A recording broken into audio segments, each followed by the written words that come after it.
Good evening, concerned Fort Erie residents and others in attendance, and a warm Fort Erie welcome to you, Dr. Kitts, and your team.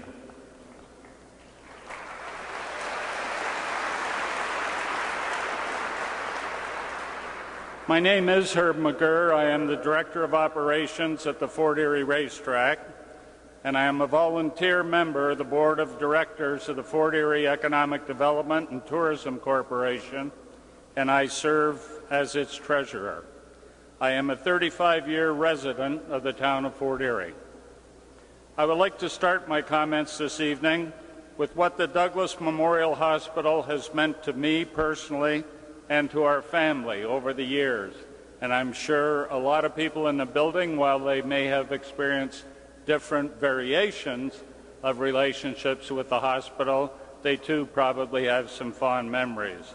For me personally, 20 years ago, my life was probably saved when I arrived home from a week-long business trip, not feeling too well, and I decided to attend our hospital on the way home from the airport.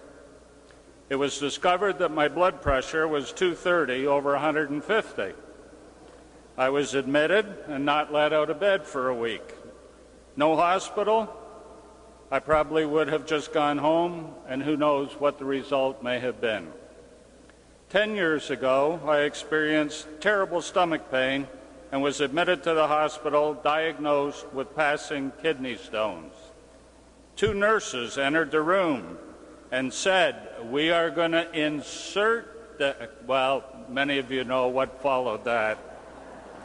Lots of pain for days, but I was again happy that we had the hospital. Dr. Teal performed cataract surgery on me twice in the Douglas Memorial Hospital. Her steady hands were much appreciated.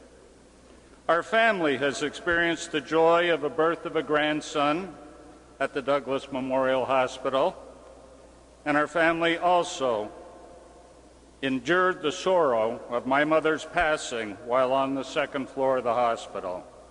All experiences of our family of life and death at our Douglas Memorial Hospital, which speak in part to the reasons that those of us in attendance here this evening feel so strongly about maintaining and enhancing the services at the hospital.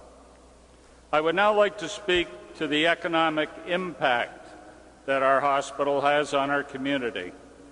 The town of Fort Erie, as you've heard tonight, is on the path to substantial growth from both the industrial and residential sectors. We have had an explosion of residential development over the past 5 years, and a lot of that growth involves seniors choosing Fort Erie as their place to retire. For example, my employer is presently proposing a seniors residential development with up to 500 units and other amenities at a cost of $100+ million for Fort Erie.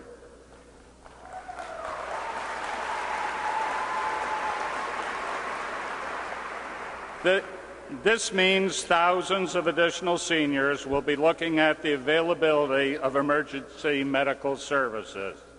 At my place of employment, the Fort Erie Racetrack and Slots, we have over 3,000 people attending the facility many days, many of them seniors that from time to time require emergency medical services. For 111 years, our community has hosted thoroughbred racing. While it is an exciting sport, it is also a dangerous sport, and our jockeys and the people that work with the horses often need emergency medical services. Our year-round population, you've heard already tonight, is 30,000 people.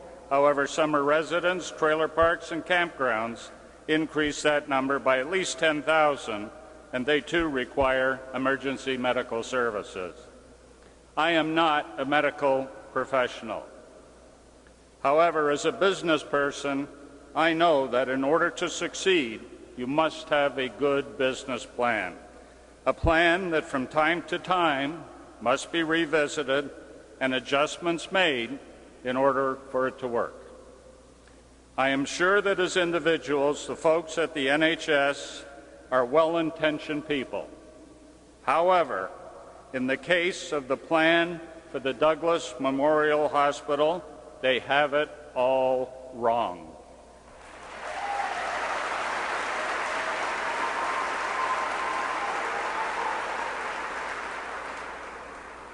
It is our hope as a community that you, Dr. Kitts, and your team will conclude, as we have, that the present plan certainly needs adjustments, and further, that we hope that our medical professionals are able to be part of a review process and bring their recommendations to the table. At the end of that process, we expect to have a better plan for health care services in Fort Erie, a plan that will deliver better service for less money, which is the objective of the exercise. In conclusion, no one ever could conceive of the Ministry of Education coming to Fort Erie and closing all of our schools. No one could ever conceive of a decision taken to close all our houses of worship. How is it possible that we are even discussing closing our hospital?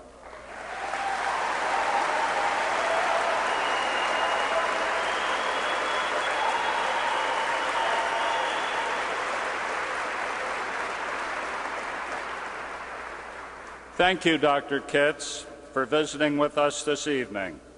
Please assist us in achieving the opportunity to offer our contributions to a better plan for health care in Fort Erie and Niagara as a whole. This is an issue of life and death, the economic life or death of this town of 30,000 plus people. We are not ready to turn out the lights here in Fort Erie, which may be the result of going forward with the present plan for our hospital. We offer a better alternative, and we thank you for being here with us.